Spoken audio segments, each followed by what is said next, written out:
Okay. Well, I goofed. I need to ask if folks can hear me now. I believe the mic is connected, but I do have to be sure. Could someone comment? How well can you hear me? Can you hear me all right?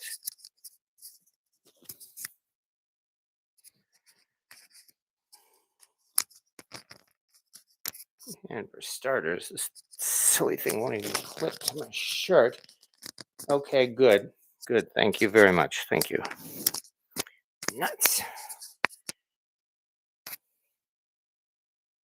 I'd wanted to start early so that I could get the stuff mixed, except now it's not going to happen. Oh, nice. All right, I think we're good. All right. Anyway, like I said, I had wanted to start early, but it looks like we're only a couple of minutes early here, largely because, well, I've got cornbread to prepare. Oh, good. At least the oven is starting.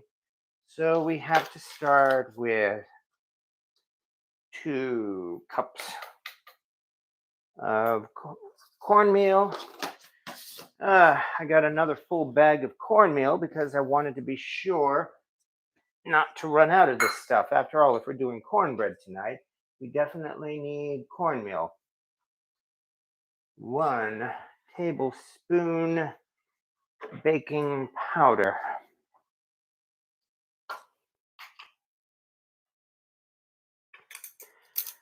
My hope is to get 3 batches of cornbread out with this because, of course, well, again, if we're doing cornbread tonight, then we definitely need to make a lot of cornbread. Okay, we've got that. And here's the part folks are going to be upset about. I'm starting out with a sweet cornbread. So that is 1/2 cup of sugar. The next batch of cornbread will not be sweet. I promise you that.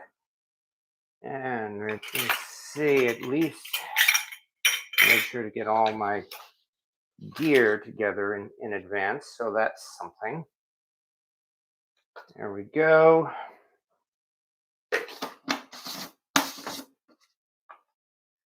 Oh yeah, I even prepared the buttermilk.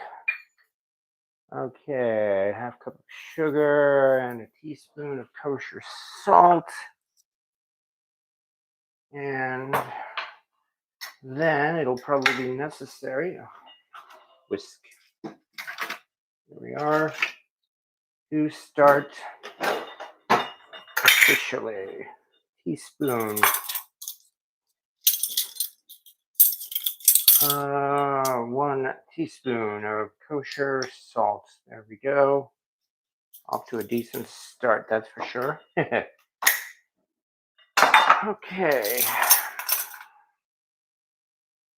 Now, whisk away.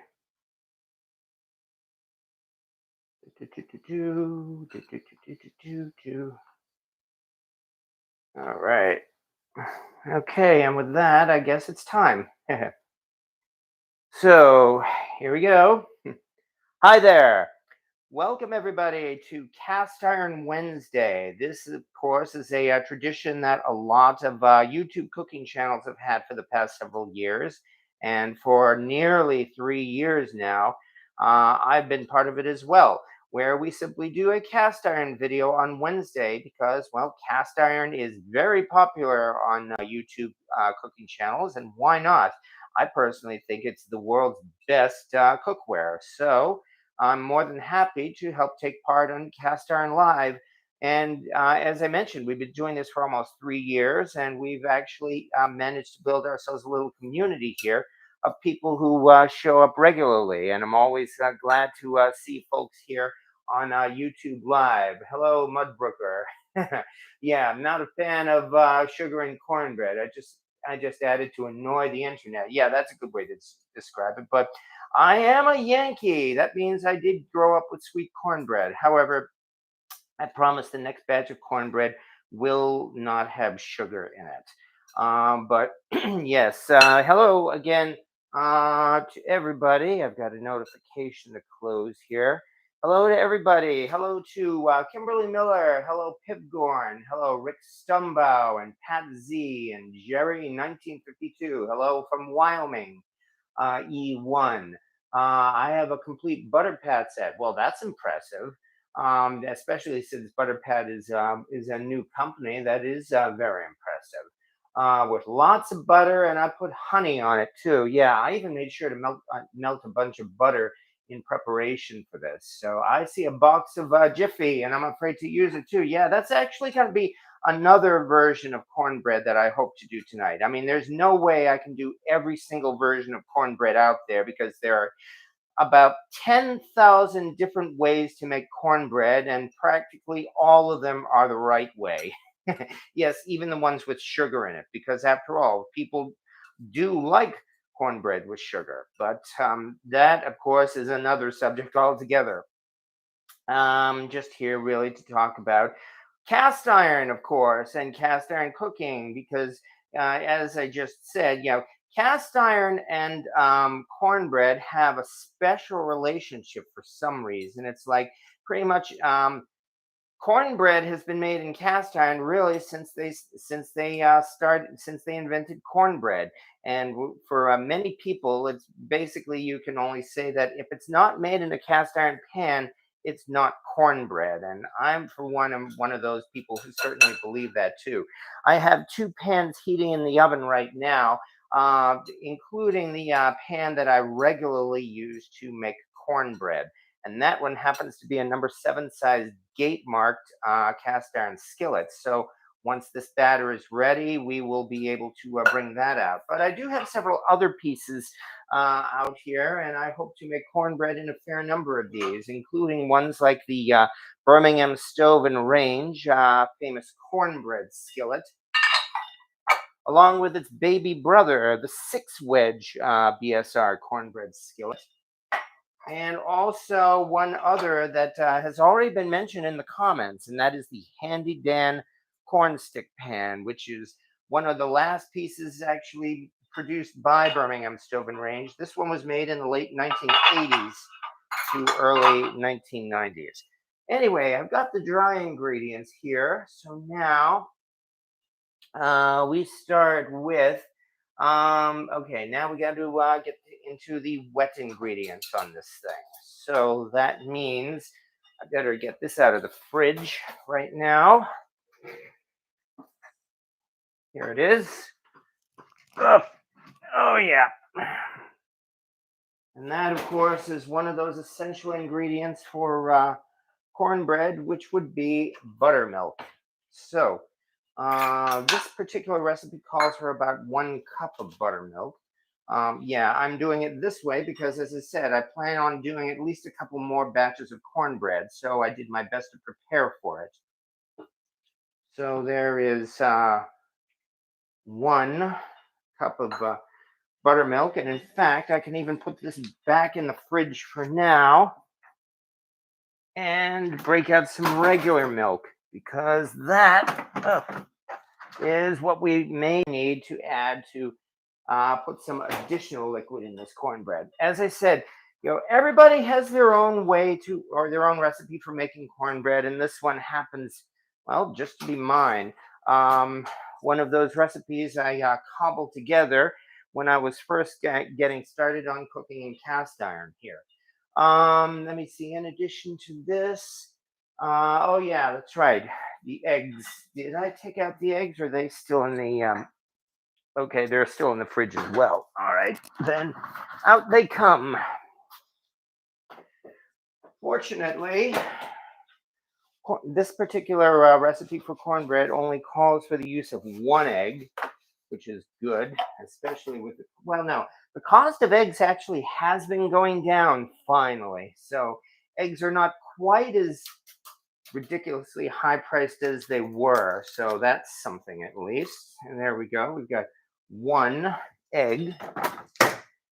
And then to that, oh yes, now in addition, we have to do 4 tablespoons of melted butter, and that's pretty much covers that. So here's where we get to bring out another piece of cast iron.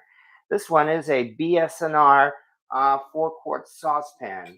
And I melted the butter in advance here just so that I could try to be as prepared as possible for this, which means I'm going to have to dish it out. Okay, so, all right, one, well, slightly less than one, two, three, and four. Each of these were slightly less than 1 tablespoon, so I'll put in maybe about another half tablespoon of that. Besides, I doubt you can have too much butter in this. There we go. So now that our wet ingredients are in here, except for a little bit of additional milk, which actually I think I will use this one. Wooden spoon is, I suppose you might consider a wooden spoon to also be a necessity for making cornbread, largely because we are going traditional here, but nonetheless, um, oops, that's the other thing, the light. There we go. Readjust the light here. Never too much butter. Yes, exactly. So gotta love it. For tonight, I melted 2.5 sticks of butter, and to that, fortunately, I also had a container of ghee or clarified butter in my in the fridge. So I threw a bunch of that into that pot as well. So at least there is no shortage of butter here. This is a not a bad consistency already, and I haven't even added any milk, although it's still definitely too thick at this point. However, we are almost done here, so this is good. Once I get this into the oven, I'll be able to do a little bit of talking, and then prepare the next batch of cornbread. Nice and simple. So here is some milk. The other thing I've learned is at this point, add enough milk to make it a proper batter, and there's really no amount that's right for that. I mean, it's like even though my recipe here says to call for about another 1/4 to 1/2 cup of whole milk. Well, again, there's really no specific amount. It pretty much from case to case. However, I think I got it already because this actually looks like a decent consistency for the batter now. So that was pretty easy. In that case, let me dig out one other thing very quickly. And I know I have it here. Yeah, here it is. It's in the cabinet.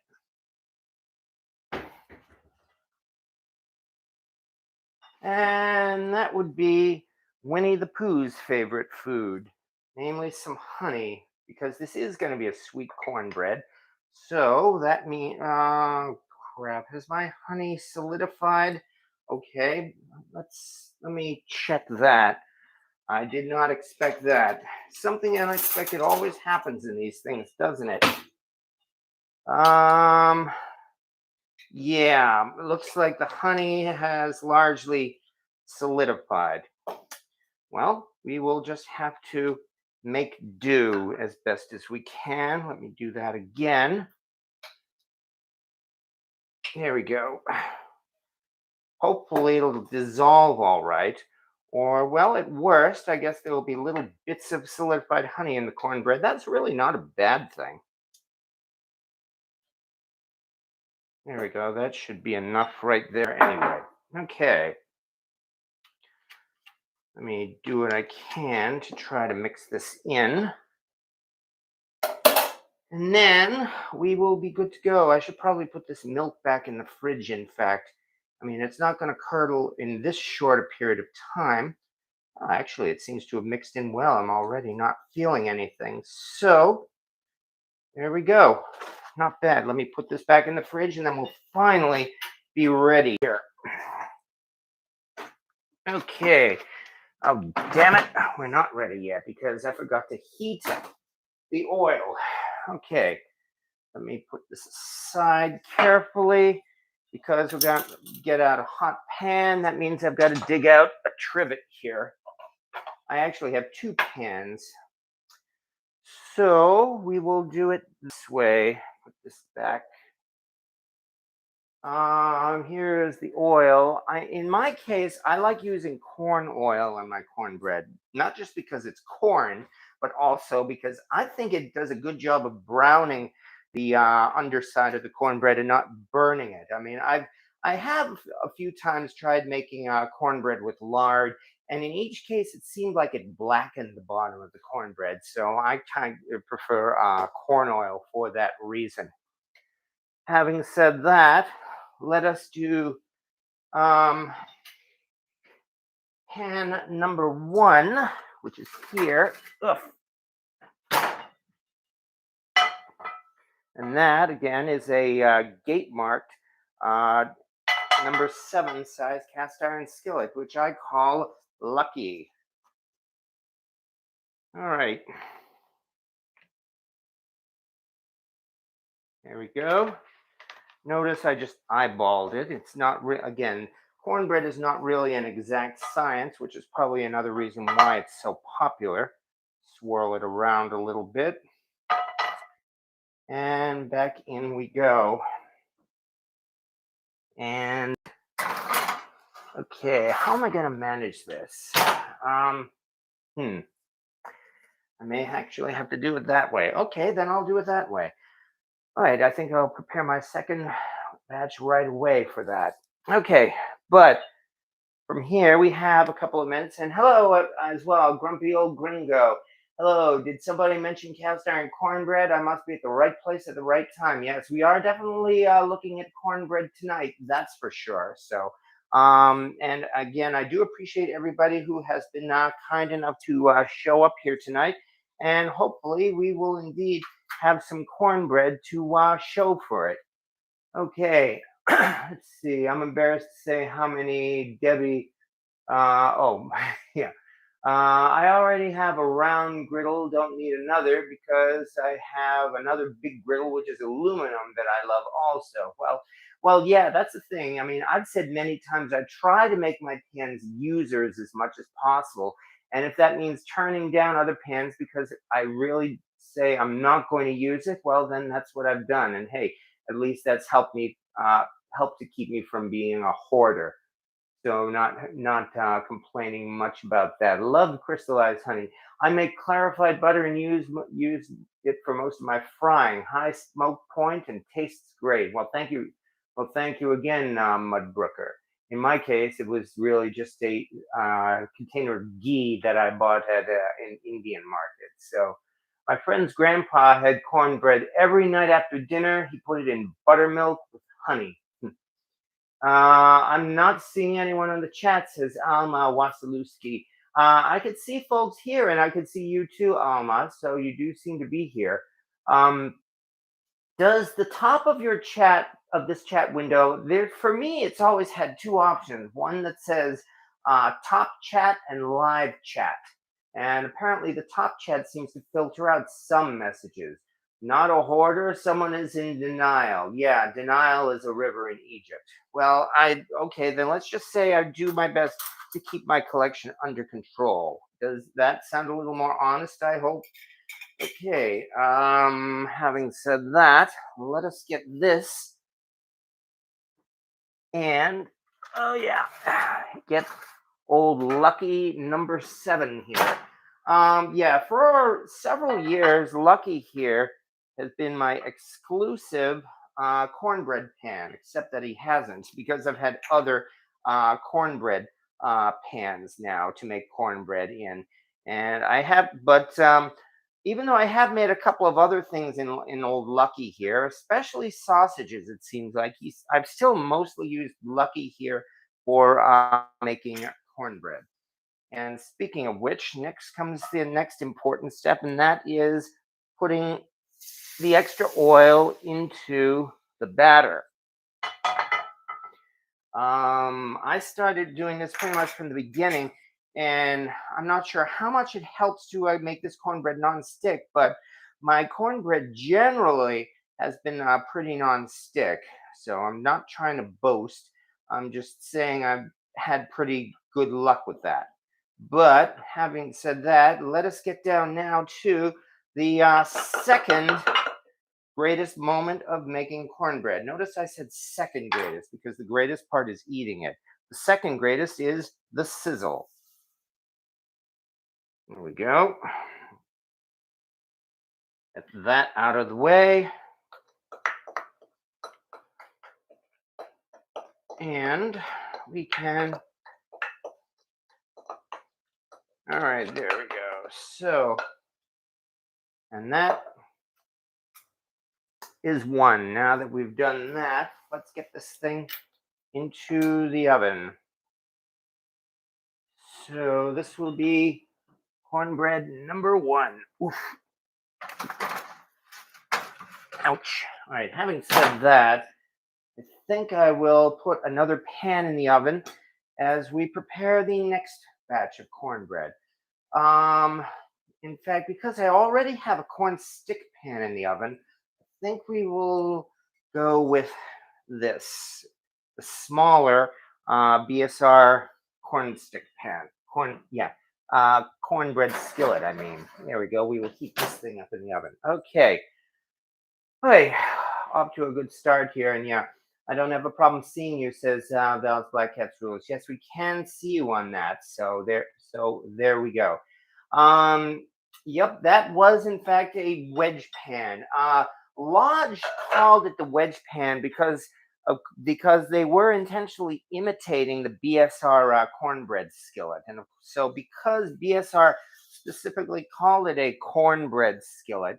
It is, you can see it in the writing on the back of the pan, although the writing is kind of faint, unfortunately, and I'm trying to make it show in the, oh, well, here's a little bit anyway, in the lighting.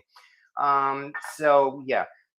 Um, the BSR cornbread skillet, I mean, it's one of the most famous cast iron pans because it became a monster hit when BSR first released it in 1967, which happened to be the year I was born. Just that was an interesting coincidence.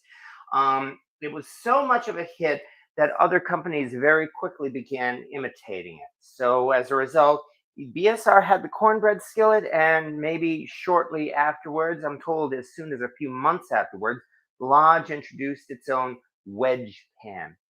And to this day, they still call it a wedge pan, even though it is indeed made especially for making cornbread. The official title from Lodge is still a wedge pan.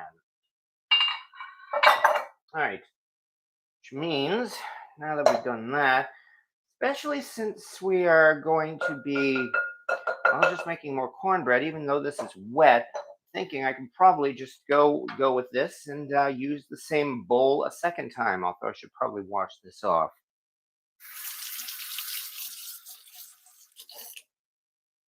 Okay, and yeah, it's yeah, cake clock. That would be awesome. I have a Wagner wedge pan. Yes, Wagner did made some of them too, and I have seen them as well at flea markets. Although I haven't had the urge to get one because I have enough cornbread pans myself. But still, Wagner did indeed make their own corn stick pans or corn wedge pans. I think they also call them wedge pans, but I'm not entirely sure.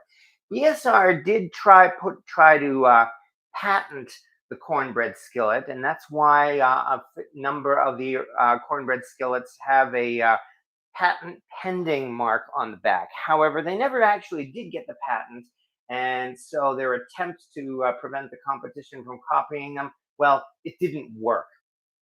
As a result, we've got cornbread skillets now that are made in Asia as well as by any other cast iron manufacturer company. I'm not sure if Camp Chef produces corn stick of the wedge pans, but I know at least one other, and I think it's Bayou Classic. And they're another one of the Asian makers. They do, in fact, make a corn stick pan as well. Papa Dan, weather has video freezing. All right. Okay, well, that's fine. Hello, Papa Dan. Mike Washburn, I love my BSR cornbread skillet. I have two 6 wedge and an 8 wedge. Well, that's a good score for you. So definitely congratulations on that.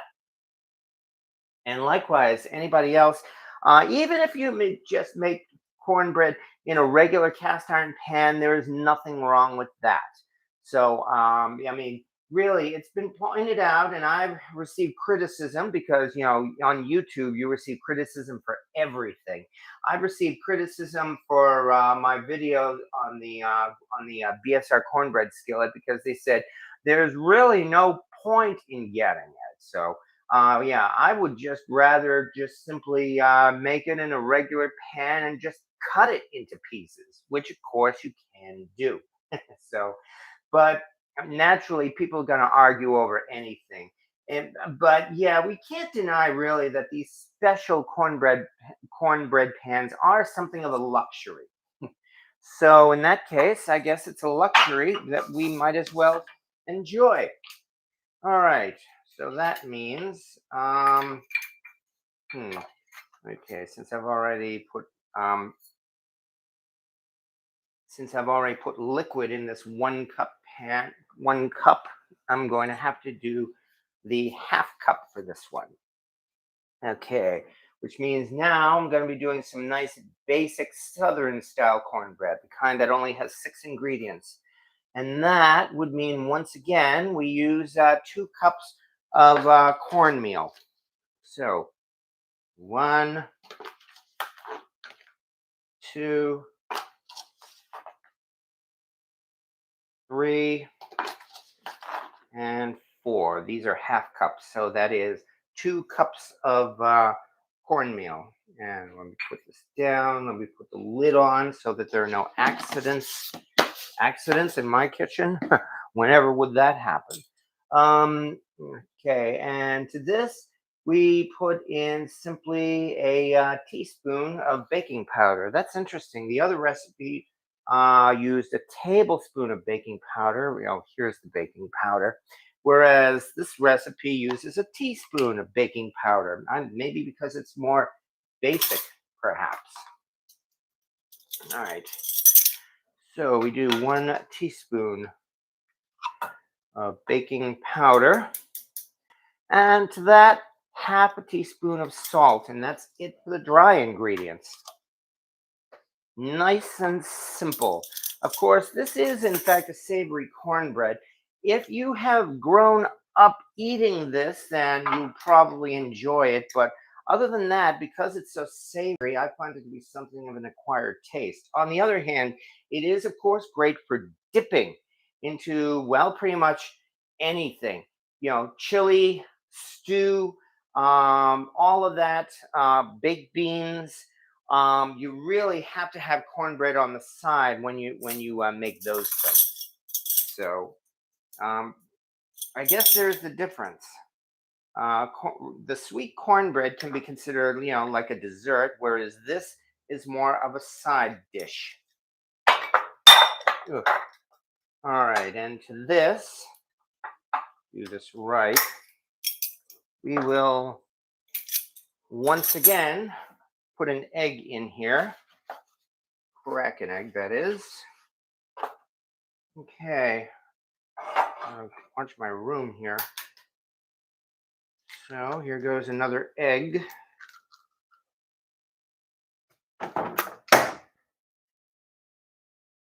And this time it calls for about 1.5 cups of buttermilk. And interestingly enough, this one does not even call for melted butter. It's really just how basic this is. Okay, so based on that, let me get that buttermilk back out of the fridge. Oh, here it is. And since we're doing 1.5 cups this time,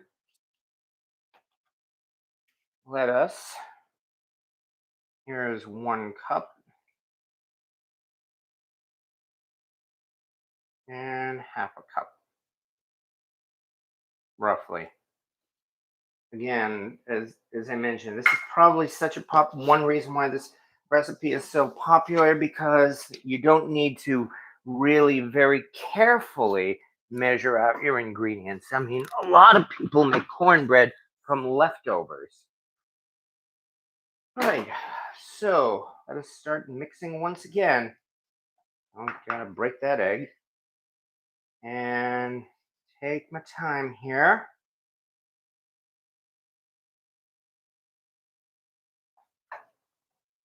Yeah, this is definitely a thick batter, and in fact, I'm probably gonna have to once again mix in some milk to soften it up because yeah, this batter is too thick.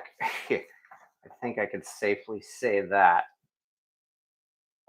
All right. Meanwhile, I've got to start keeping an eye on the other cornbread because I don't want that one to burn. Looks like it's rising, which is nice, but it does look like it has a way to go. I think that other cornbread will take at least maybe 25 minutes or so, so there's plenty of time yet. Okay, which means now I better 10 minutes so far. Thank you very much. All right, now we'll dig out the regular milk. Ugh,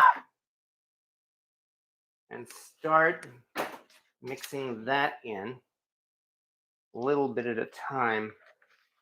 That's one of those lessons I learned the hard way. I learned it from making gravy as well as making cornbread. In that, when you're adding your liquid, despite the fact that I added all of that buttermilk all at once, when you're adding your liquid, you really need to add it a little bit at a time and mix it in. In many instances, if you dump the whole amount of liquid in at once, it is not going to work. You will still have too thick or too dry of a batter. On the other hand, if you mix it in a little at a time, then a lot of times you may not even have to use the full amount of liquid that it calls for. And the reason for that, of course, is science, which I don't have right in front of me, but I'm sure somebody did an experiment as to why that's the case. However, this is definitely looking, yeah, this looks like a pretty good batter right now. So yeah, here is the batter. I'd say this doesn't look too bad. Definitely more of a liquid type of batter. So that means I have to do what I did with the other one, and that is get get out these other cornbread pans and ugh, first I have to heat up some oil in them. So for these, I have to dig out basting brush. This aside once again. Whew, get the corn oil ready and inside here. All right, that means I also get to get my glove and let us get pan number one. And that would be this time a traditional cornstick pan. This one is a BSR Red Mountain pan. And there we go. That's good enough. BSR Red Mountain pan. Also, I'm probably going to need two gloves to lift this one because I'm not going to want to spill it. Anyway, yeah, this is of course your traditional corn stick pan that they've been making for at least 100 years, and it's definitely made especially for cornbread. Whoops, off to a great start now. All right, well that's one way to do it, I guess. Okay, that means I'm just going to have to keep shoveling it over here. That's really about all I can do. And besides, anyway, once again, I'm going to dump the extra oil into the batter as it is. So that's not so bad. I just want to be sure to coat the entire, every corn stick with this oil. And in fact, because I've got so much of this, I really got to be careful not to use too much oil in the next pan. But yeah, everybody, I mean, you can find, of course, you can find these cornstick pans everywhere. Interestingly enough, the ones I seem to see most often are Wagner cornstick pans, but maybe that's because antique vendors are so popular of displaying the brand names. I have indeed seen Lodge cornstick pans, but the cornstick pans from Lodge were, I believe, if not unmarked, I think they just had a very tiny Lodge logo printed on them. So that, I guess, would make it less attractive to vendors. All right, let us carefully get this into the oven. Carefully, I say, so that it doesn't, so that I don't spill oil all over the place. And let's do this quickly. There we go. Oh, I can definitely feel the heat coming, come on, from the oven. And now at last, let's get the other one out. Here we are. And here is our baby BSR cornbread skillet. Try not to go crazy with the oil this time, shall we? It's almost as though I had a ton of it when in fact I don't. That's probably more than enough. Okay, because once again, what we just want to do is coat well, let me try moving this a little closer to the camera. There we go. Is coat every bit of the inside of this pan here.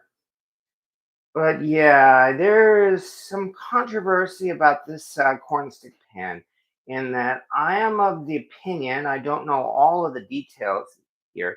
This particular one, I mean, this was obviously released at the same time as the BSR 8 wedge cornstick pan. I am of the opinion that they continued producing this pan for several years and then discontinued it in the mid 1970s. And the reason why I say that is because all of these pans, these 6 wedge pans, all of them have a patent pending mark on them. Whereas we do see BSR 8 wedge pans that have the made in USA on them. So my theory, which I do not have the documentation to prove, um, is that after several years, these pans were discontinued, probably at around the same time that they transitioned the 8 wedge pan from patent pending to made in USA, because I would think that would be a logical move. As I mentioned, cast iron historians, on the other hand, on the internet, rarely agree on anything. So there are other folks who say that they actually continued making those 6 wedge pans for their entire rest of their history, all the way to the late 1980s. I will also disagree with that just based on the fact that the 6 wedge pan is less common than the 8 wedge pan. You can find the 8 wedge BSR cornstick pan just about anywhere, and usually selling at not that high a price either, because they were so common and they were so popular. The 6 wedge pan is not so much. So that's why they were almost certainly, I mean, almost certainly must have been made in lower quantities or were discontinued earlier. And they almost certainly didn't sell as well either, because they are not as popular or at antique malls as the 8 wedge pan. All right, Alma, mine would be all over my hands and arms, and then come sneaking in, and then come to speaking in a foreign language. Oh yeah, speaking in a foreign language. Sounds like my dad when he would invent new words. Okay, so that is my theory about the 6 wedge cornstick pan. The story, of course, of the 8 wedge cornstick pan, thanks to the internet, has become pretty well known in that it was one of the wife of one of the either foremen or floor managers at BSR gave him an idea of a cornstick pan where you could actually make the individual wedges, and that way you'd have more crust on it. So he brought his idea into work, and they finally tried it out and released a prototype of this cornstick pan, and it just took off. These things just started flying off the shelves, and they simply could not make enough of them. To the point where it has been said that 1967 and 1968 were banner years for BSR, probably among the most profitable in the company's history, and largely because of the sales of the cornbread skillet. We have to get him to make that spider cake again. Oh, yeah, spider cake, New England spider cake. Well, that's certainly a tempting right there, and I may very well consider it. I mean, since we now have the since I already have a sweet cornbread in the oven, and we're about to be doing a savory cornbread, we can continue from there, and we'll see how that works out. Oh yeah, I've lost. It's so hard. Like I said, other from cancer. Well, my condolences on that. I want to put a hot dog in the middle. Um, yeah. Oh, you're talking about. Yeah, that's right. I believe people have done that. The thing is, of course, is these corn sticks actually are very small, in that, well, maybe, those smaller hot dogs that they make today might very well fit in one of these corn sticks, so the smaller ones. The so-called bun size would not fit in this, and neither would the foot long hot dogs, but the smaller ones might. And I did not even think of that as well. So okay. All right. Hey, got to get me a cornbread skillet. Very cool looking. Oh, yeah. No, they are very nice. So, I mean, in my case, of course, I have a thing for eight-pointed stars, because it looks like the Star of Chaos, but that's just me personally. So between that and the fact that this may very well have been made in the year of my birth, that kind of gives this thing some personal significance for me personally. Even so, 22 minutes cornbread. Well, thank you very much. Let me look in the oven right now. And it does look like it is um maybe approaching the point. Let me see here. If I open the door, I think I may have to pull it out and do the old toothpick test on it. How about this? Let's get the other one into the oven and then we will test that one. So, hello, Jimmy Langford. No, you're not late. We're still here. And we've only been at this now for 40 minutes. So, wow, 40 minutes already. Got three new cast iron pans, Mesquite Ridge brand. Well, I can't say I've heard of it either. Of course, I mean, it's sad to say that if it's a brand that we don't know about, chances are it must be Asian made. So, I've gone over Asian cast iron before. I won't get into too much detail about that. However, it's time now. Again, have to be careful. Ugh. Need to do this slowly so that I don't spill this hot oil all over the place. There it is. All right. That means we get to do other glove. What we did before. Can't even pick up the other glove. Okay. And that is to put the oil into the batter carefully.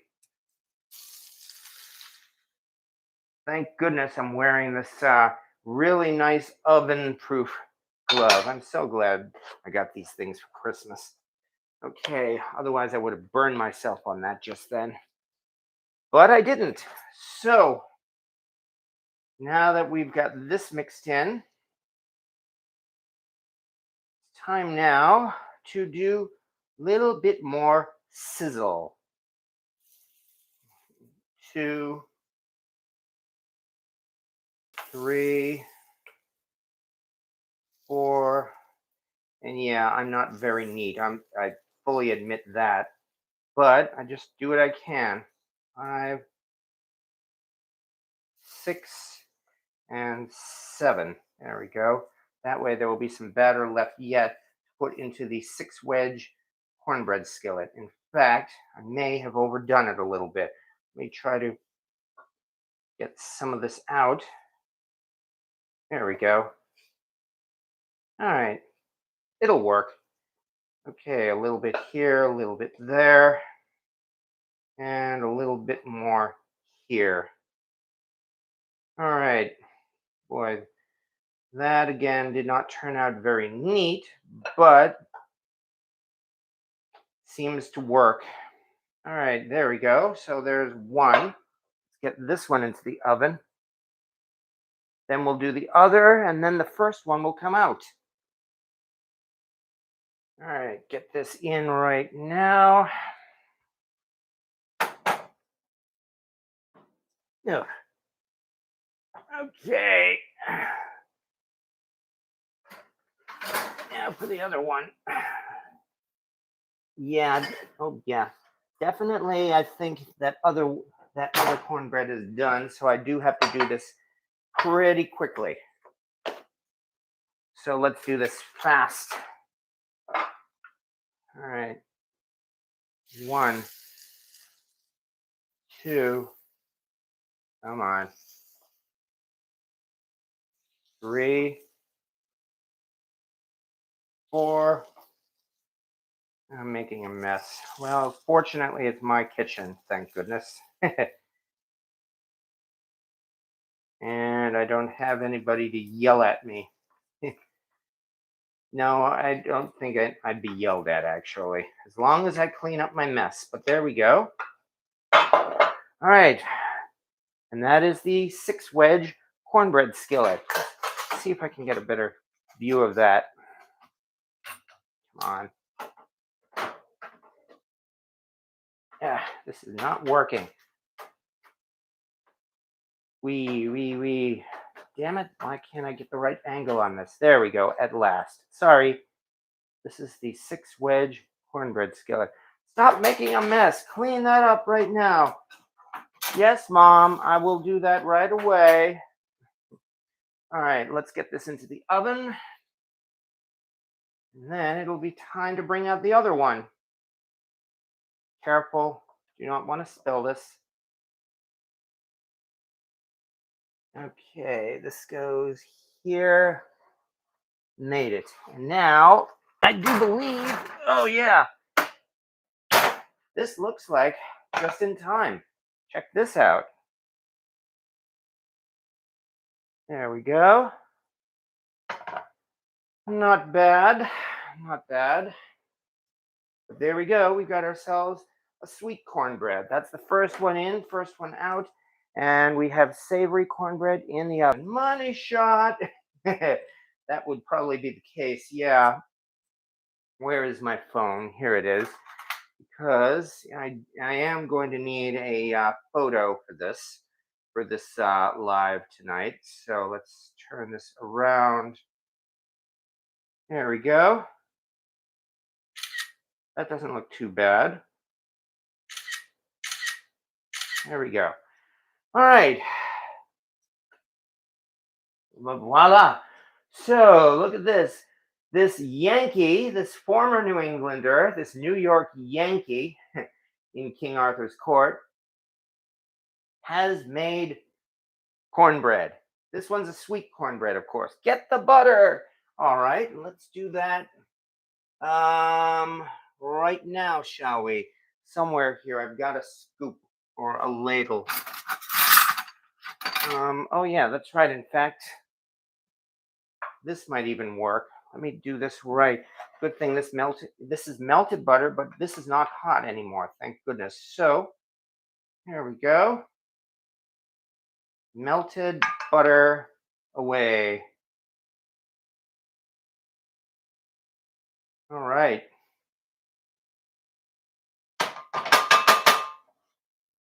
And in fact, I may even have to poke this to soak this in to the cornbread. Otherwise, when I turn it over, that butter will go all over the place. So, well, actually, it looks like it's being absorbed very nicely. I haven't had to do a thing. All right, that's good. Ooh, so once again, this of course is a number 7 size gate mark skillet. It's one of those unknown gate mark skillets from the late 19th century. And we've already told the story of these gate mark skillets. Many people have these in their kitchen, and that's really good. especially since these pans were considered to be disposable throwaway pieces. It's like nobody even cared about them enough to put any kind of a manufacturer's mark on them. So, and yet, because they were made of cast iron, they survived all of this time. Better get this glove back on because the handle is still hot. And so, this is something like, I don't know what you would call it, a lost treasure, I guess. It's one of those unknown treasures that really nobody knows about. But thanks to the internet, frankly, these gate mark pans are being rediscovered. Antique vendors, too, sell them. And of course, all they do is call them old cast iron skillets. And because they're old, they usually give them a ridiculous price. Remember, these things were originally meant to be disposable. But then again, you could say that about a lot of disposable pieces. Ashtray skillets were also meant to be disposable or sold at dirt cheap prices, and yet they don't sell them at antique malls at dirt cheap prices. Well, sometimes they do. All right, here's hoping that I can do this. Let me put my glove back on, in fact. All right. Okay, now comes the fun part, of course, and that is the flip.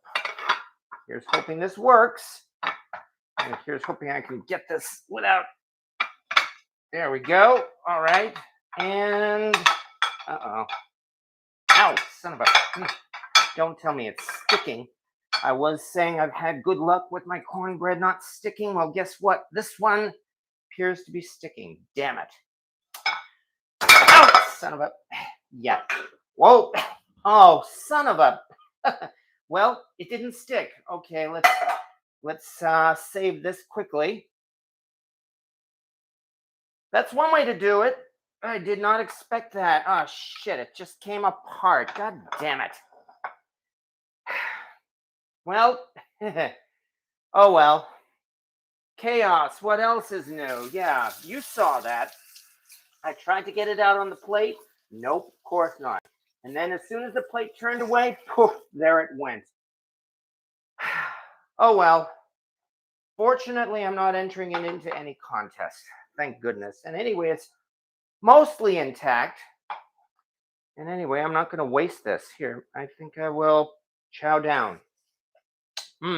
Oh yeah. I can taste the butter in this too. There we go. Nothing went to waste. Oh, num num num. It's my kitchen, Mom. So I can eat with my hands if I want to. Let me grab a paper towel. But what else is new? Nonetheless, despite the little accident here, there we go at least.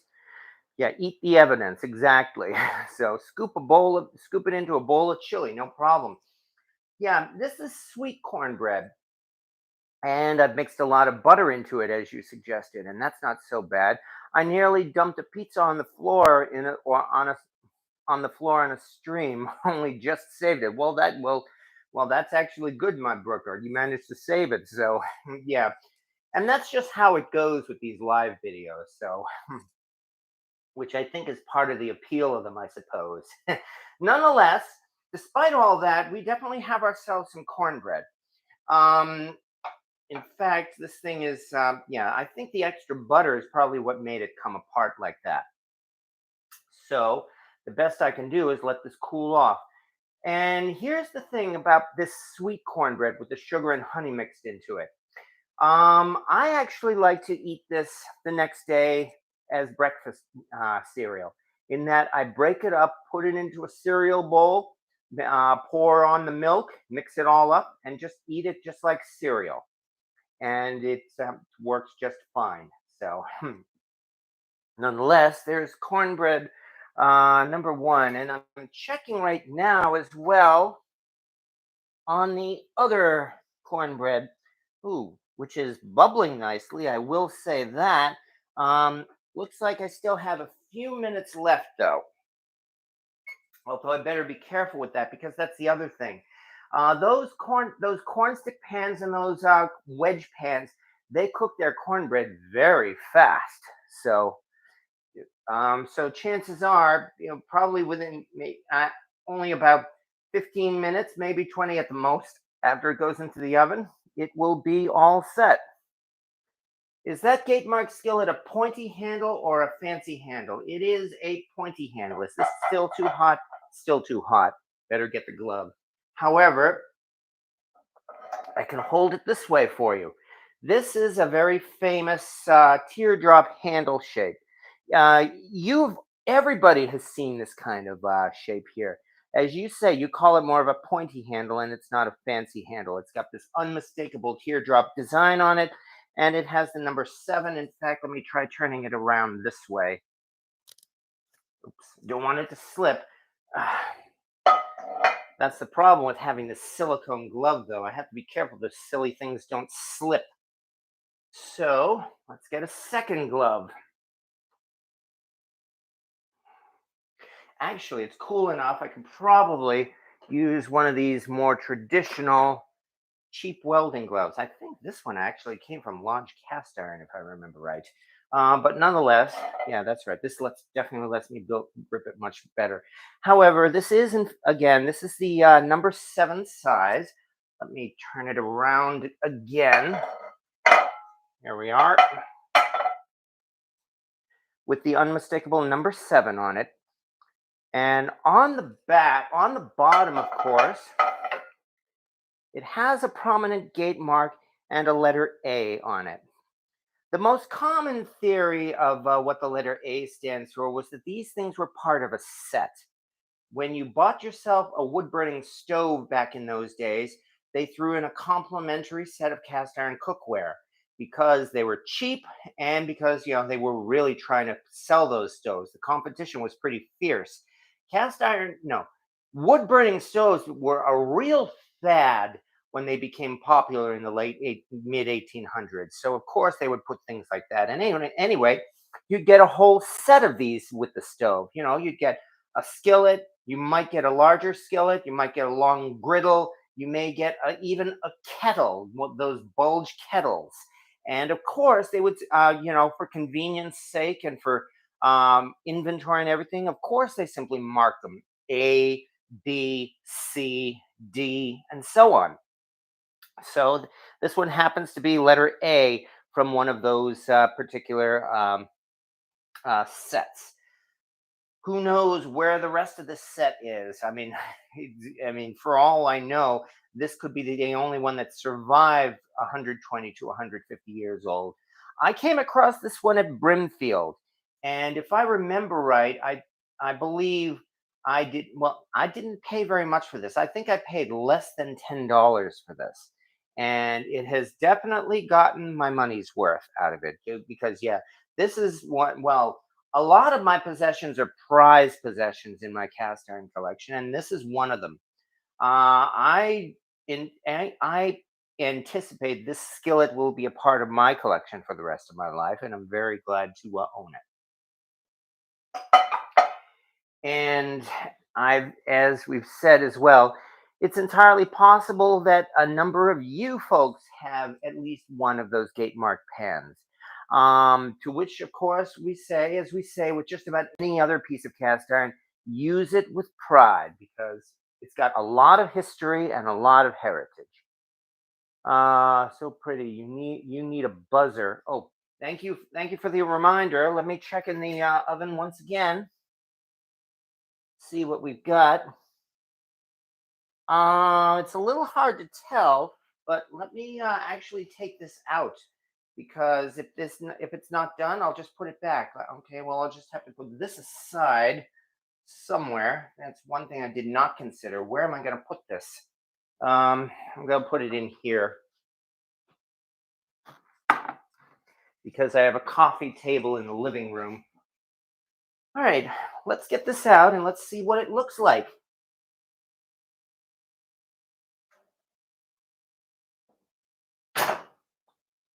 I'm not sure, but I don't think we are quite done yet. Holy cow, this is hot. Ow.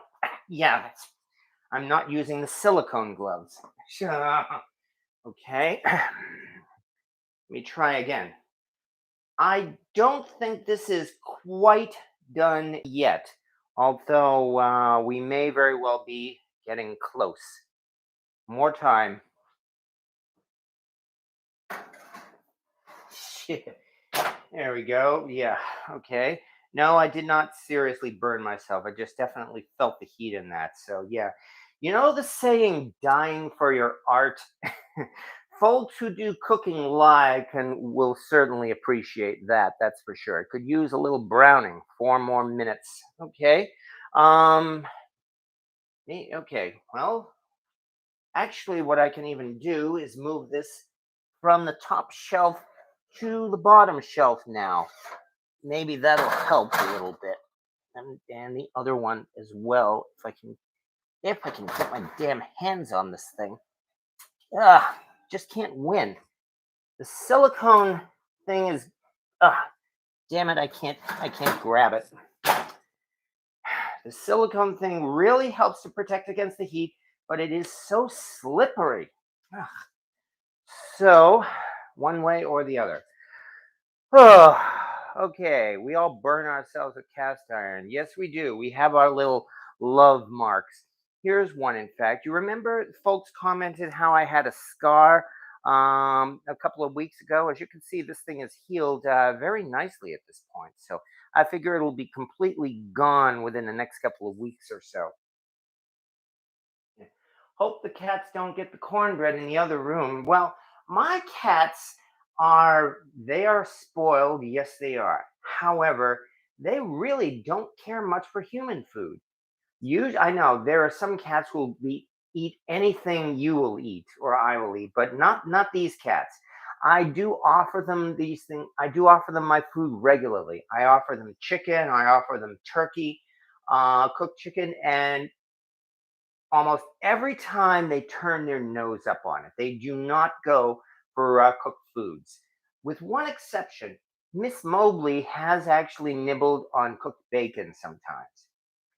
Raw meat, on the other hand, when I start preparing ground beef or turkey or chicken, while I just take it out, trouble comes running and he crawls up my leg to get some. So, but the cooked food, I have nothing to worry about. All right, with all that butter. Okay, where can we share pictures of our cast iron with each other? There are any number of places you can do that. You could post it on your Facebook, or if you have Instagram. There's also my web page on Facebook, which is my Facebook group, rather, which is Cast Iron Chaos. And then there's the original Cast Iron Cooking group on Facebook as well, which has over 400,000 members on it. So both those are very good places for posting pictures of cast iron, that's for sure. Our cats are the same way. They won't eat their table food. They're interested when they smell it, but want no part of it. Yeah, I know. On the other hand, of course, they'll go crazy for their treats. Okay, we've done this much. And wow, we're already getting into 9 o'clock here. However, we've got one more to go. So, having done that, what I want to do next is I guess you could call it the world's easiest cornbread. And for that, I'm going to bring out a modern day cast iron skillet.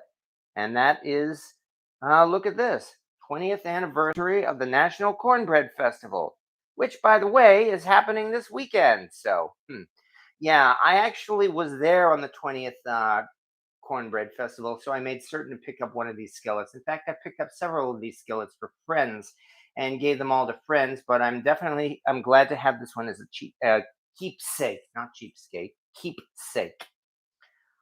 This is, of course, a large 8-inch skillet, or in other words, it's a number 5 size pan, and that's perfect for making a single cornbread. Now, this one, on the other hand, is what we call, and I learned this one myself a couple years ago from my old roommate, who she stayed behind in Massachusetts when I moved here to New York. And this is the world's easiest cornbread because it has 2 ingredients, if you call them ingredients. And that would be 1 box of Jiffy Mix and about 2/3 of a can of cream corn, and that's it. You don't have to add any milk or sugar or cornmeal or anything because that's all in the Jiffy Mix. However, I am gonna have to dig out my can opener now. Oh yeah, and I'm also gonna have to grease this pan. So there is one more thing. Let me see what to grease it with. I could use some of that melted butter. There's a concept. So give me a second, please. I'm going to get a little bit of that melted butter. And there we go. And with that, uh, need something else. Oh, yeah, that's right. Here is that cloth. There we go. Swirl that around. So I guess that makes it a 3-ingredient cornbread. Still, nobody's going to complain about butter. Oh, there it is. Oh, I make such a mess, but I do make a point of cleaning it up. I'm so well, okay, I'll boast a little bit. I've been glad to get back in the habit of cleaning up my mess immediately, and that I'm going to start cleaning up this mess pretty much as soon as the live is over. All right, now let's get this out. And again, we're talking about 2/3 of a can of this cream corn here. And with that, 1 box of Jiffy Mix, which is still pretty cheap. Price on everything has gone up, but when I bought this at Walmart, it was still only 60 cents. I know it used to be 50 cents, now it's 60 cents. Well, that's still not so bad. On the other hand, I don't want to spill it all over the place. Gee, when would I ever do that? I mean, you only saw it happen just a little earlier tonight. There we go. And with that, plop. Oh yeah, boy, doesn't this look appetizing? That's for sure. Still, this is going to be very easy to prepare. And I had that. Oh yeah, here it is. And with that, we just mix it all together.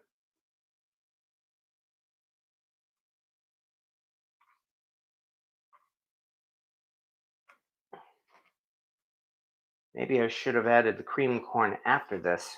No, it is actually mixing. There we go. Nice and simple. This is the type of thing, you know, if I can do it, anyone can do it. I mean, granted, I didn't learn about it until only a couple of years ago, but I'm very happy to have learned about it. And with that, there we are. Just like that, we have another pan of cornbread to go into the oven, which I will do right now. And, well, let's try again to get those things out of the oven. Here's one.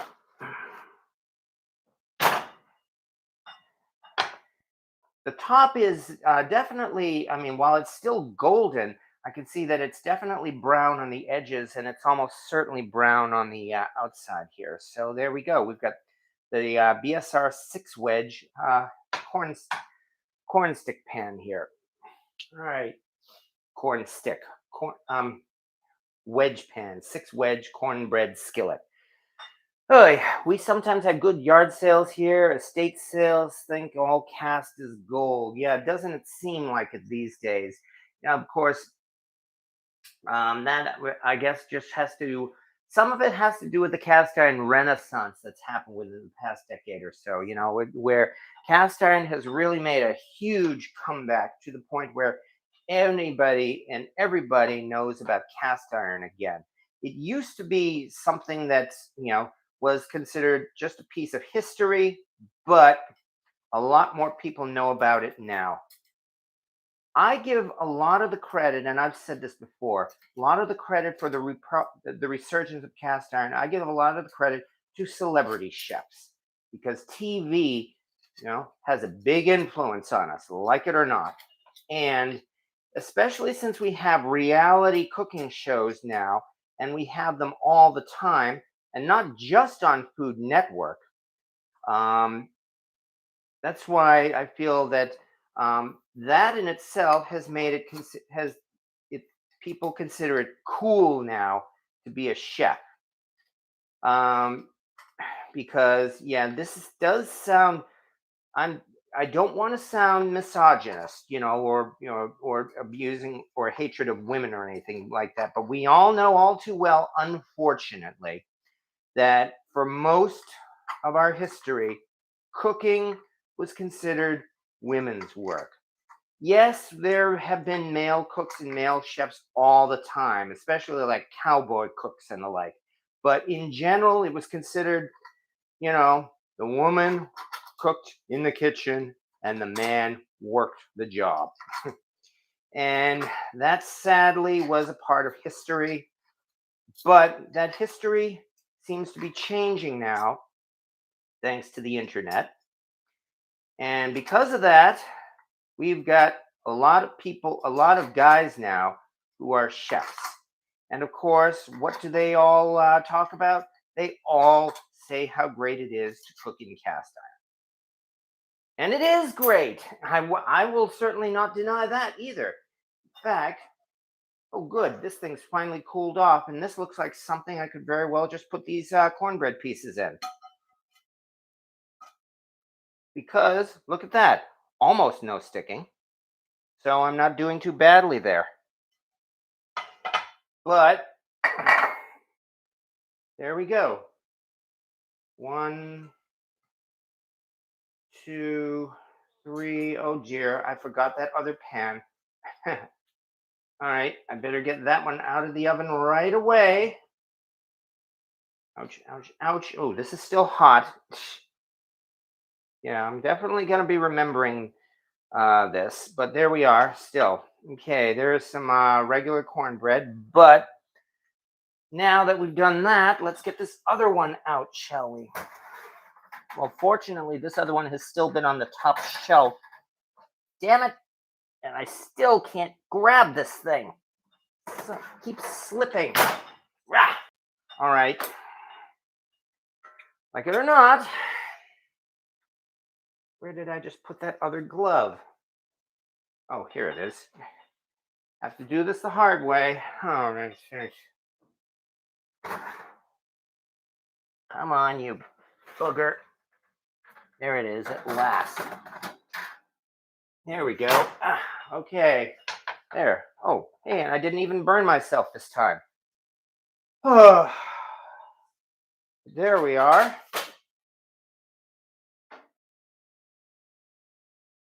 There is the BSR cornstick pan. This one, by the way, is a Red Mountain pan. The BSR's Red Mountain cornstick pans had the handwritten design for the entire time that they were produced, all the way up to probably the 1960s or so. They never did standardize the cornstick pans, probably because it would have been too much of a cost or too much effort. So as a result, all Red Mountain cornstick pans have the handwritten style of the writing on the bottom, which says 7S, which means 7 because there were 7 of them, and S, which I believe actually means a standard size. BSR had 4 separate sizes of their Red Mountain cornstick pans. I've only seen the S, but I have seen photos and documentation of the other sizes. All right, let's get that knife out once again.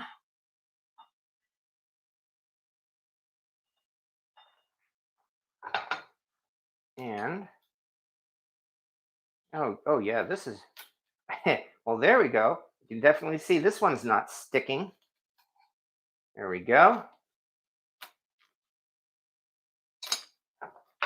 And this one and this one. All right, now that we've done that, let me find another plate or tray to put this one on. Here's one for you.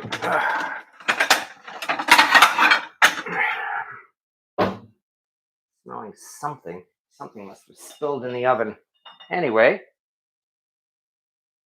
one, ooh, two, three.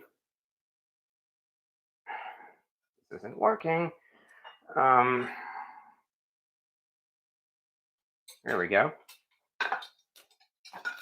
Yeah, much better.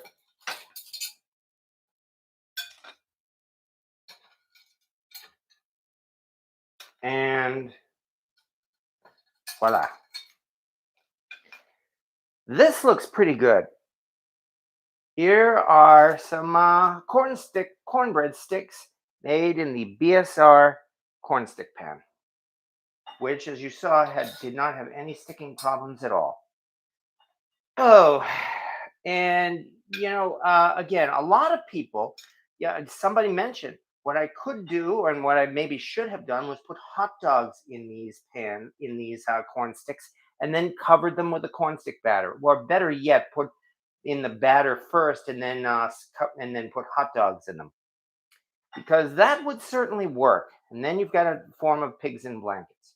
Still, we've got ourselves some nice corn sticks, which are perfect for dipping, in fact, in your beans or your Brunswick stew or your gumbo or anything at all like that.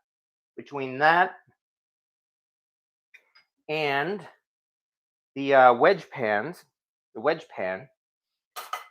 oh yeah, the top side is the same color. Yeah, it definitely came from the same batch, that's for sure. And likewise, the underside of this is nice and golden.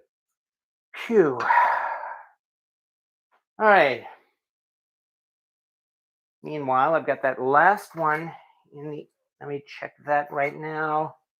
That one seems to be rising, which is nice.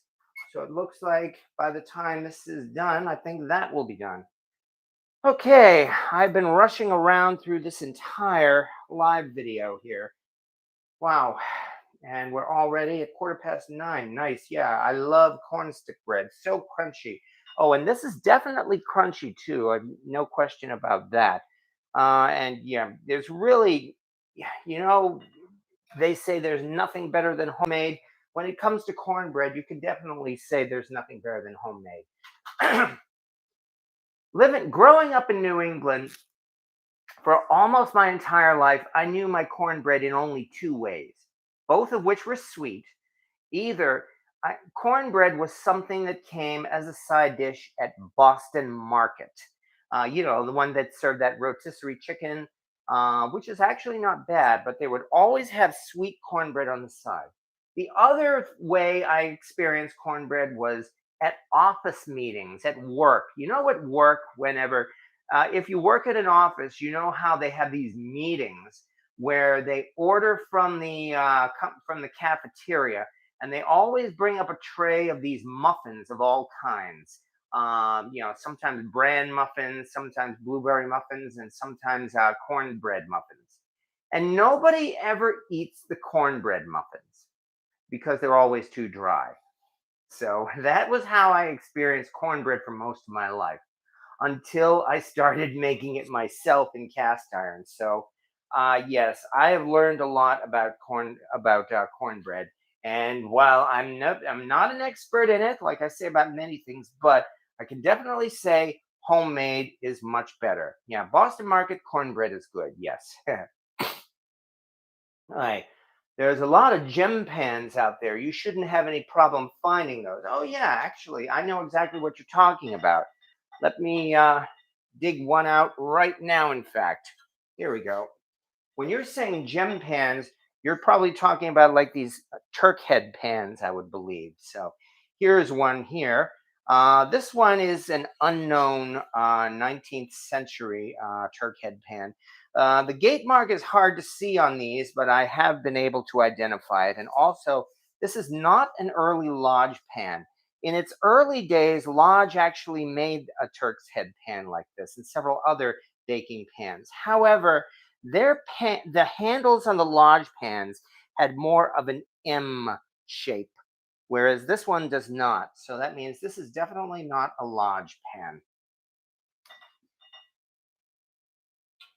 So yes, those gem pans actually, yeah, there are so many of them out there that that they're really not that difficult to find. That is exactly true. Yes. K Clock, the chicken was great. The roaster was dirty, and it was the last day of the sale. It was like $40, and I offered $15. Nice. Oh, it sounds like you got yourself a real deal there. If you're talking about a cast iron roaster, really, if you paid $15 for it, then congratulations. That's what they call getting yourselves a real score. Yeah, leave your light on. I don't blame you. Although, you know what? I've actually found out that somebody has been sneaking into my house in the middle of the night to eat the food. I'm not kidding. And you know who it is? It's one of the neighborhood cats. I just found this out tonight when I saw Miss Mobley sitting on the deck in the backyard. And what I saw was interesting. A long haired cat came walking slowly up. Miss Mobley did not see her, and the cat came right up onto the deck. Miss Mobley turned around and saw the other cat and started hissing, and the hair went up on her back.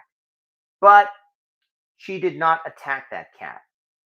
And that's not surprising because I know Miss Mobley. Both of my cats really are very, very docile. Trouble and Mobley, they are not fighters. Neither of them have ever attacked anyone in their lives, except maybe they've had little scuffles with each other. But I'm not surprised at all that Mobley did not actually attack another cat. She just simply hissed at it. And this other cat, apparently, he knew that because I saw him walk past her, giving her plenty of distance, but he walked past her and he came right to the cat door that I have on my porch. He jumped into the cat door, into here, and then saw me and turned and fled. Well, from the way he knew where the cat door was, I suspect this neighborhood cat has probably been sneaking into that cat door in the middle of the night to eat some of the cat's food. So I need to figure out what I'm going to do about that, if anything. Oh boy. Anyway, that's my story there, and I'm sticking to it. So, but congratulations on the roaster too. I will definitely say that. I'm planning to make turkey chili tomorrow, so cornbread on the side for sure. Oh, definitely. Nothing wrong with that. Cats are having company. Yeah, that's what it seems like. I'm looking for a Turk's head pan, Billy Lee Lawan. Well, yeah, a Turk's head pan is exactly that pan that gem pan that I showed you that you folks a couple of minutes ago. Instead of a biscuit, you can have cornbread at KFC. Yeah, it's tastes okay, but for KFC, I would rather get their chocolate cake. Our last cat was a big long-haired cat, and he was a big pussy cat. Yes, exactly. I know the feeling. So that's my next endeavor to find one for cornbread. It has to be fantastic in a gem pan. Well, okay, here's one other thing. Two other things let me show you folks. Both of these are made by Lodge Cast Iron. And no, Lodge does not sponsor this channel, and they are not paying me to do this. I just have these as part of my collection. Anyway, here's number one. The pig head, which the head cheese mold. It's really a very deep dish for baking, and it's supposed to be made, traditionally for doing head cheese. I've made cornbread in this. I've actually heated this thing up and made cornbread, a pig-shaped cornbread, and it comes out really scary looking too. So, but it works. So here's something to consider for making cornbread in. I've done it a few times and it definitely works. On the other hand, here's another one that's brand new. It's been about, was it last year? Yeah. Yeah, Lodge just released this one last year. The Skull Pan. They released it, of course, just around Halloween, although this was really meant as their part of Dia de Muertos, the Day of the Dead. But nonetheless, they released this skull pan. And I got this one because I couldn't resist it. And yes, I made cornbread in this. So here's something else to consider for cornbread. And as far as I know, Lodge is still selling this pan too. So I'm glad to have this. And I'm definitely going to be making more in it, whether it's cornbread or cake. Speaking of which, I better check the oven once again. It looks okay, but I'm thinking maybe just a few more minutes.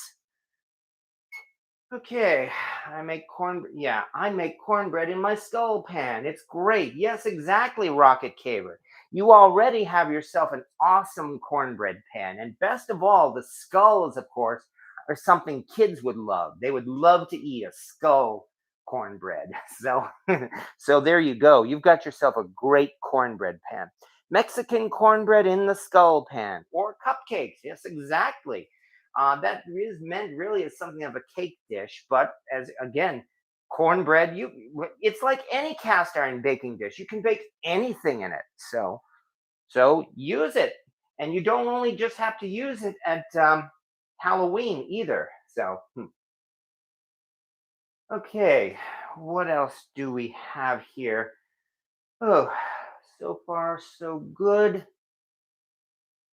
Yeah, that pig's head is hilarious. Never seen one like it before. I have actually seen a number of those. They sell them regularly on eBay, and if you look on eBay for cast iron pig head mold, you will find it. As usual for eBay, you will almost certainly find it at a ridiculous price. I say this every time about eBay because I mean it. Yes, I've managed to make a few good scores on eBay, including one recently that I told people about. However, in general, eBay cast iron is way, way overpriced. A couple of the vendors have actually started criticizing me for saying that. It's like, why do you come down on vendors like that when we're only trying to, do business? Well, anyone can set whatever prices they want for their cast iron. Or really anything they want to sell. I am only saying that I find it to be overpriced because, well, I'm a bargain hunter. And so are a lot of the people on this channel here. I mean, we know how to go looking for bargains. We go to flea markets, yard sales, estate sales, junkyards, even. We know how to find bargains on cast iron. Many people don't.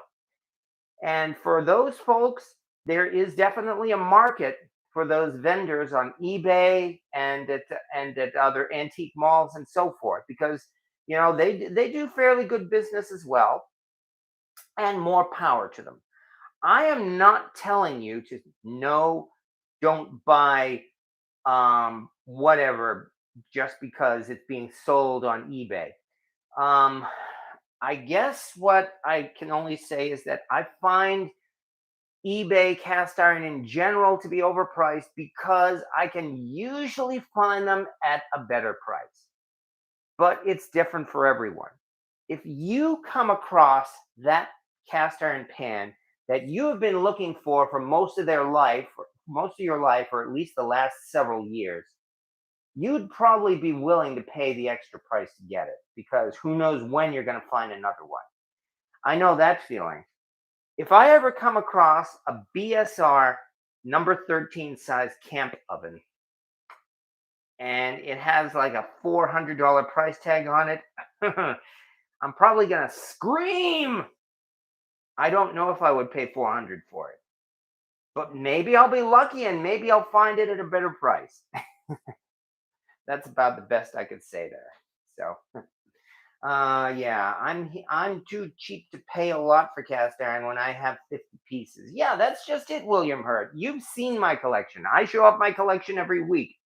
I have to tell myself I don't need another cast iron skillet. And yet I keep ending up getting more cast iron skillets.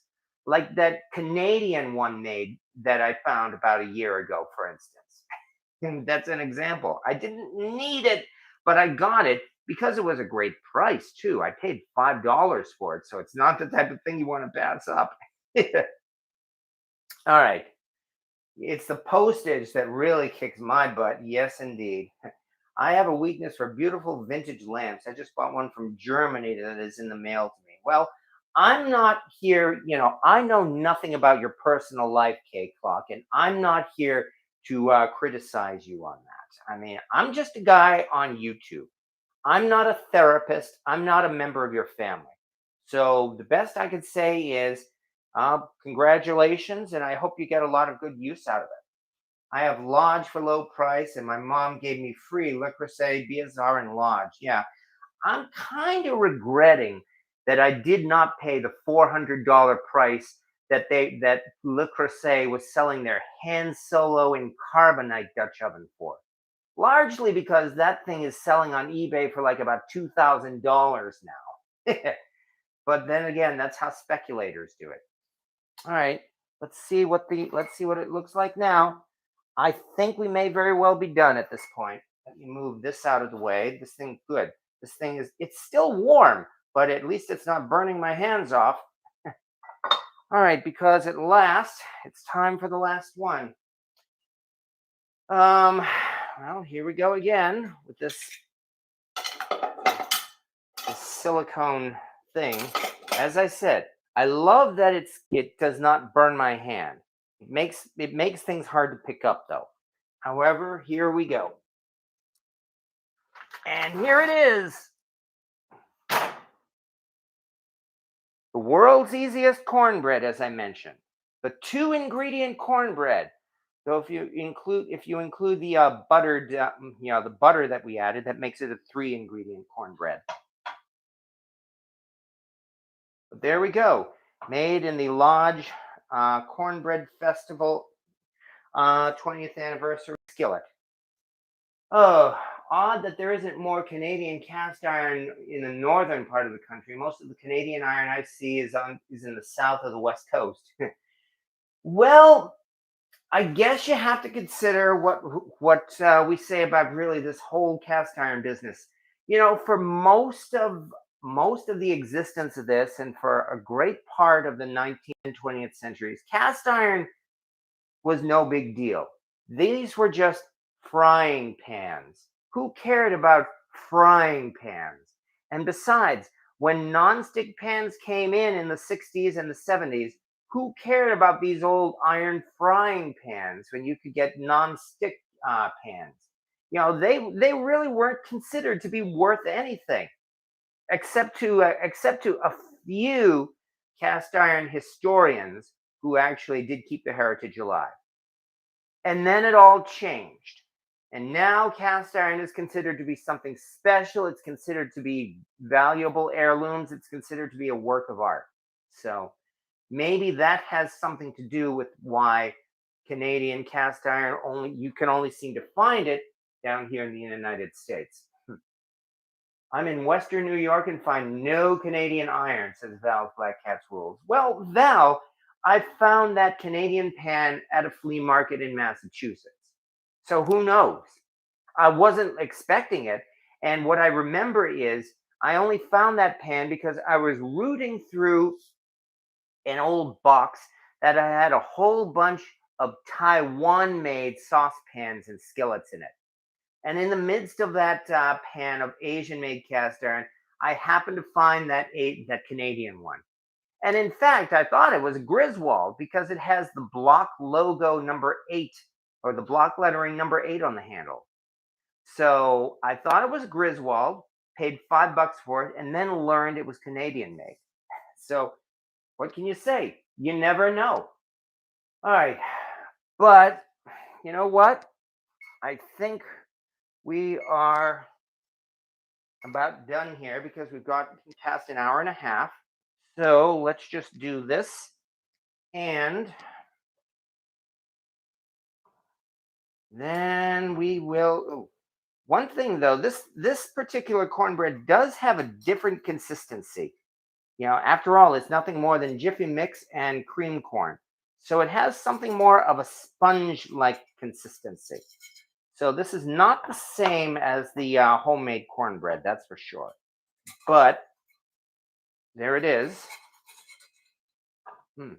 Also, mm, it's still pretty darn good though. But anyway, that's something you might even want to try and see what you think. I call it the world's easiest cornbread.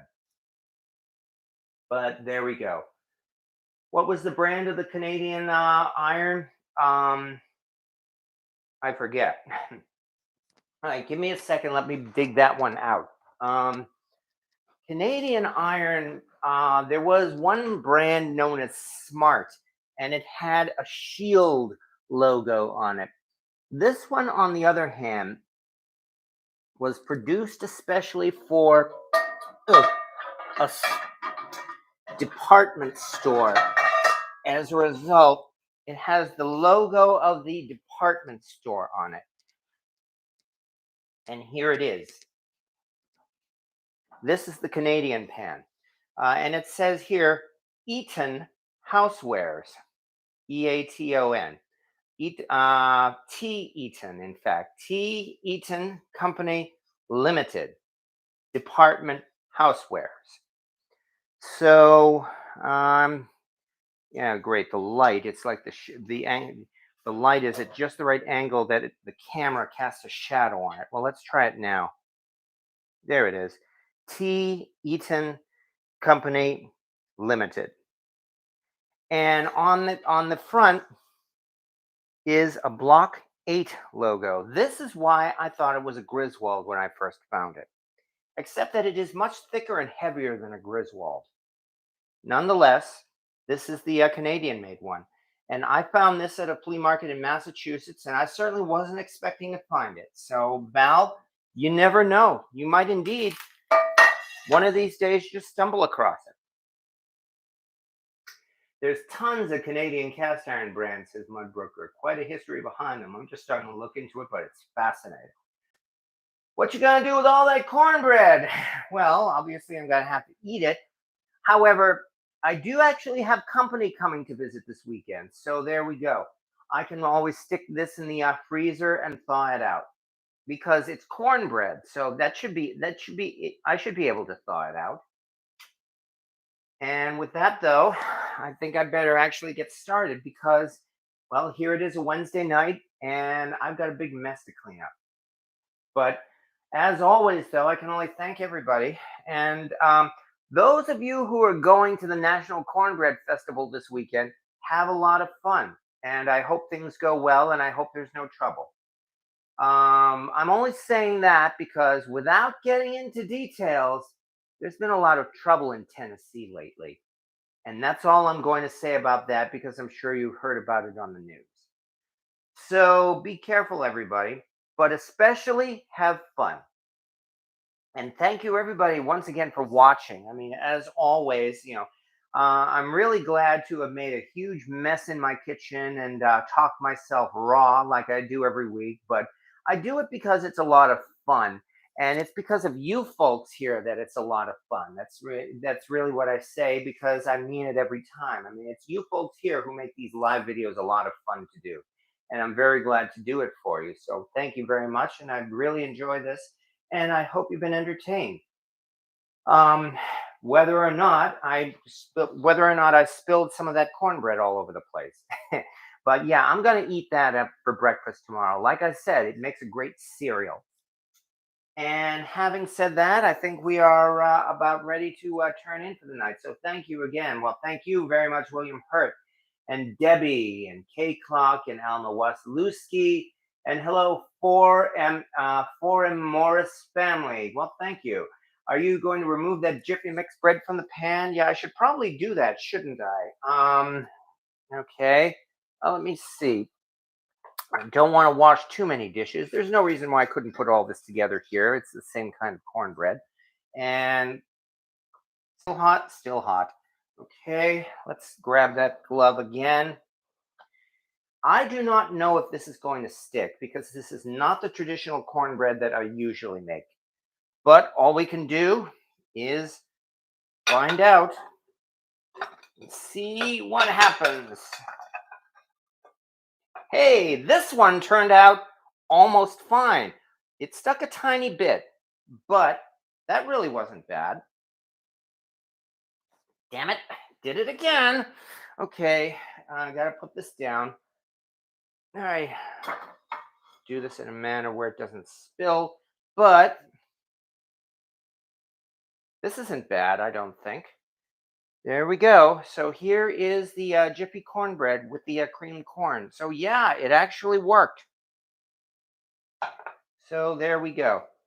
Thank you so much, and thank you everybody, and thank you for being here, Joshua, Rocket Caver, and Melancholia One, and everybody else. Yeah, have a good night, everybody. Kimberly Miller, and thank you. And yes, everybody, please be safe and have fun, because as long as we're safe, we'll be able to do this all over again next week. So perfect. Damn it. Yeah, this one actually was better than the first. It came out better than the first cornbread. It didn't stick. But thank you. And yeah, we'll see everybody next week. Thank you very much, Pat Z. And I end it because again, 2001 is my favorite movie. So what can we say? But see you next Wednesday, folks.